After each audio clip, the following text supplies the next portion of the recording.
Okay, we're coming into the home stretch here. This is going to be the last live lecture or two here that this next set of videos is going to cover. And we're talking about this tunneling time measurement and how they actually did it. But before it makes sense to talk about the details of the Toronto experiment and how they made their particular measurement, it makes sense to back up a little bit and ask, what exactly is the question that we're trying to answer here? Right. The question is, what are the dynamics of the particle in an experiment where quantum tunneling is happening? Right. And really, we're looking to distinguish here between sort of two possibilities. One is that we have this barrier tunneling situation where a particle comes in and it reaches the barrier, and there's some probability that this evanescent wave passes through the barrier and shows up on the far side as a particle that has undergone quantum tunneling. All right. Now, you might say that, well, very naturally, it would make sense for this to take some time, that the particle comes in and it has to propagate through the barrier region as this decaying evanescent wave, and then, show up on the other side a little while later. So it might take some time for the particle to cross the forbidden region. The other possibility is one that's much stranger, and that's just the particles sort of skip across that region. They're forbidden from being inside that region, so they are never inside that region. The particles that reach the barrier and undergo tunneling just instantaneously appear on the far side of the barrier with no time passing. Right? So these are two possibilities for what might be going on in the dynamics of tunneling, and there are different schools of thought within the quantum physics community as to which of these is the more appropriate picture to use. Right? Whether it makes sense to talk about these particles needing some finite time to cross the forbidden region, and whether they're really in that forbidden region for some time, or on the other hand, whether they just instantaneously appear on the far side, never having passed through the intervening space. So the question is, how could we distinguish between these two possibilities experimentally? A way to do that would be to measure the time that's required for tunneling to take place. So, okay, well, we want to measure the time required for tunneling to take place. What does, what sort of scale of operations does that require? Well, one way to think about this is to imagine, what would be an estimate of the tunneling time for a simple to understand paradigm system for this. So we could think, for example, about the tunneling time involved in something like a scanning tunneling microscope, where we have an electron tip, metal tip some distance above a surface, and some current flows between the tip and the surface because electrons can tunnel across the air gap between them that acts like a barrier. So, so what sort of time would we expect for that kind of an experiment? Well, we can do another of these sort of physicist-y ballpark back-of-the-envelope estimates and say, what would we estimate as the time required? Well, we'd say, the tip is maybe a nanometer above the surface. Maybe it's a little more, maybe a little less, but, that's sort of the scale of the distances that we're interested in. So that gives us a distance, and then we need to know how fast might the electrons be crossing that distance. If we look at that, we could say, well, what's the energy of the electrons? How fast would we think they would be moving? The scale of voltage between the tip and the surface is, maybe 10 volts. So that would imply a kinetic energy of something like 10 electron volts. All right, that's, 10 to the minus 18 joules. Then we can convert that to a speed from the kinetic energy and say that comes out to be, it's 10 to the 6 meters per second. 2 times 10 to the 6 meters per second. That's, a little less than 1% of the speed of light. That's not a horribly unreasonable speed for something as light as an electron. That is, however, a very fast speed at which to cross a distance of about a nanometer, right? So if we put those things together, we would say that, the time to cross that gap, we would think would be something on the order of, 10 to the minus 16 seconds, tenths of a femtosecond, maybe half a femtosecond. All right. If we wanted to measure that kind of time, that means we need to be able to time things at the level of kind of attoseconds. An attosecond is 10 to the minus 18 seconds. We need sort of that level of timing to be able to usefully resolve the time for an electron to pass from the tip in an STM to the surface. That kind of start and stop timing is not a thing that you can do with conventional electronics. So you might say, well, this problem is just completely hopeless. However, there is an entire branch of science now devoted to attosecond science, right? This is the beginning of a review article on the subject. Since 2010, 2011, thereabouts, people have been making pulses of light on the attosecond timescale and using them to time the motion of things. What sort of things do they time? Well, as it says in this article here, this is sort of, the attosecond is sort of the natural timescale for the motion of electrons within atoms. So a way to get at this question of tunneling time might be to look at, is there a way to do this using the motion of electrons within atoms that we can probe with these attosecond laser pulses? There is, or I wouldn't be talking about this. The process that we want to think about here is you could call tunnel ionization. And the way it works is something like this. We can think about the electron bound in an atom in terms of its potential energy. And what we see is this deep potential well, and there's some energy state within that. The energy by convention is negative. We'd take the total energy to be negative. We say it's a bound state. And it can't get out of that well because it would need to significantly increase its energy to get up to a point where it could reach large distances away from the nucleus. However, if we apply a really big electric field to that, what that does is that shifts the potential energy of the electron, and particularly shifts the potential energy of the electron if it were outside the nucleus.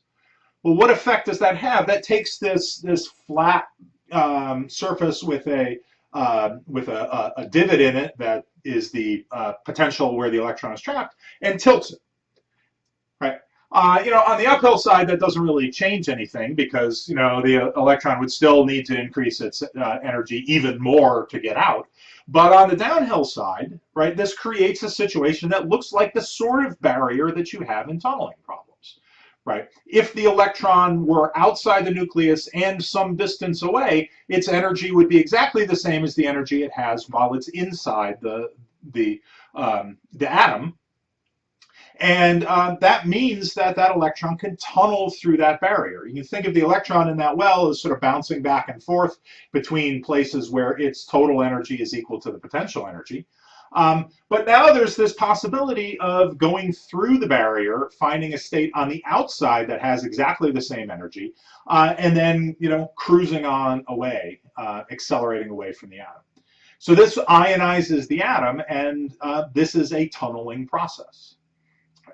So what would you do here? Well, you can make this tunneling happen not by just applying a DC, really big electric field, but using a high-intensity, ultra-fast laser. Right. This is a laser pulse that is such high intensity, is such an enormous number of photons, it's really better thought of like a wave, not thinking about it in terms of the quantum properties of the light. Thinking of it as just a gigantic electromagnetic field that oscillates just a few times before it shuts off again. And what you can do is you can adjust the intensity so that only near the peak of that very short attosecond kind of pulse, only near that peak will the potential be tipped enough for this tunneling ionization to happen. That gives you a way of knowing when the ionization process is going to start within a few attoseconds, right? You can say with confidence that this can only happen within a few attoseconds of the peak of this pulse. Therefore, that's when the tunneling process starts. So that gives you a way to know the start time. Now we also need a way to tell the stop time, right? We need to tell when did the electron show up on the other side of the barrier. And there's a way to do that as well, also using these high-intensity, ultra-fast pulses. And this has to do with the polarization of the light, right? And we talk about polarization of light. Polarization is the direction of the electric field that's associated with the light pulse. Now that's oscillating, back and forth, but that's typically in some particular plane. So we can talk, normally we talk about vertical polarization, which is the electric field is oscillating up and down. You can also talk about horizontal polarization. The electric field is oscillating back and forth in a horizontal plane. Or, you can orient these linear polarizations any way you like. But there's another thing that you can do, which is to make what's called circular polarization. So the electric field vector associated with, the direction of the electric field associated with a light pulse rotates as the light oscillates. So this sort of goes around like the hand on a clock, and it completes one full rotation per oscillation of the light, right? So as rather than being, up, 0, down, 0, up again, the electric field is always some large value, and the direction that it's pointing in changes in time.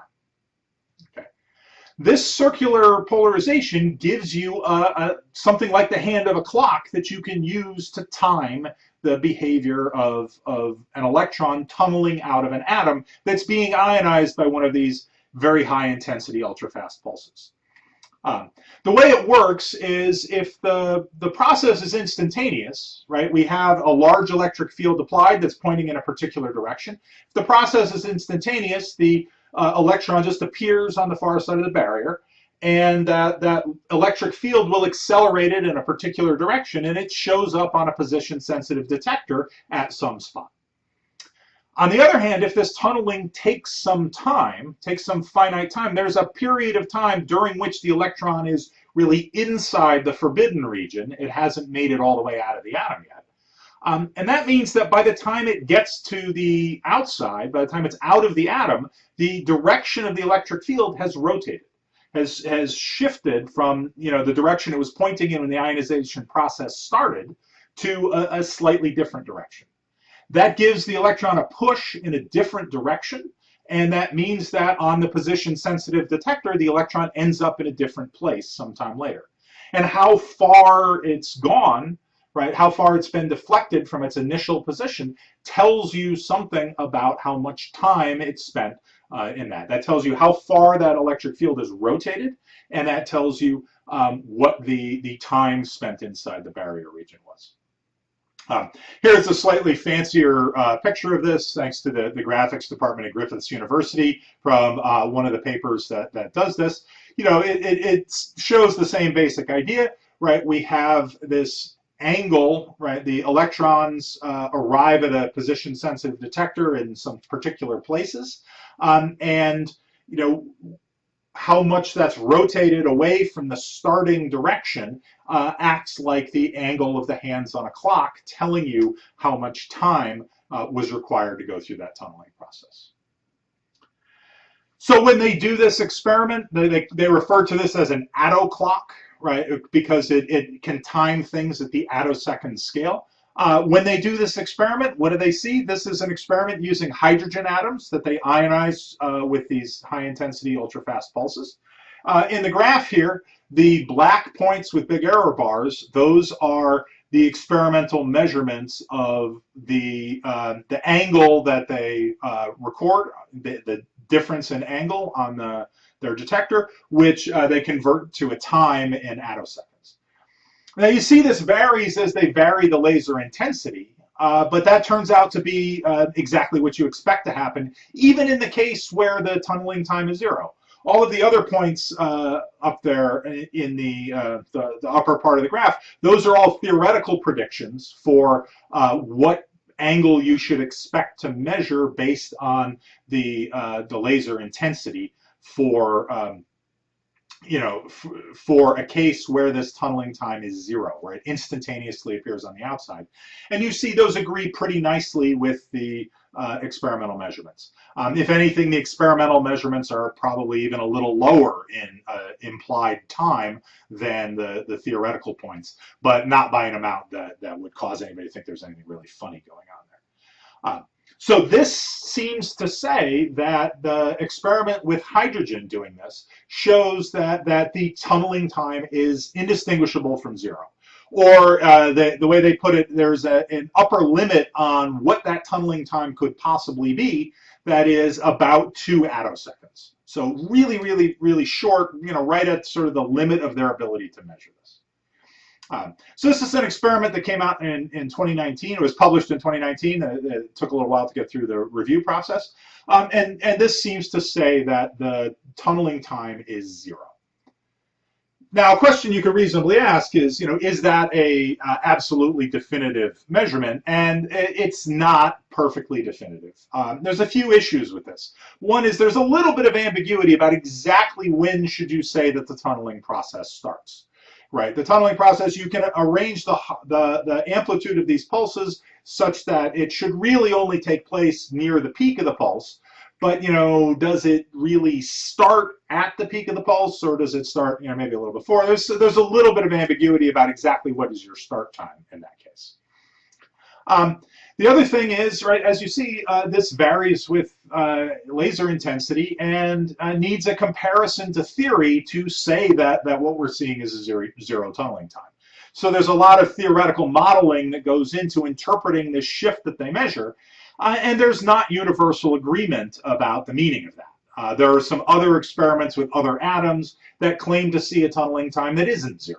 That's, it's a handful of attoseconds, but not a 0 tunneling time. And then there are big arguments between these groups doing these different experiments saying that, well, the theory that you need to calculate the time is much easier in hydrogen, so we should trust the hydrogen experiment much more than experiments using any other atom in the periodic table. Whereas the other people say, well, no, our apparatus is better, we do better measurements, that, we see this unambiguously, we see this non-zero time. And so there's some back and forth there and arguments about how to interpret this data. So the question that motivates the paper that we're framing this whole module around is there a way to do better than this? Is there something we can do using this ultra-cold atom system that will allow us to do a better experiment, that will allow us to make a measurement of the tunneling time that is meaningful and not plagued by the same issues that affect the attoclock experiments in hydrogen and other atoms? There is, or I wouldn't be recording these videos talking about this particular experiment. How that works and exactly what it is that they do is going to be the subject of the next video, so stick around for that.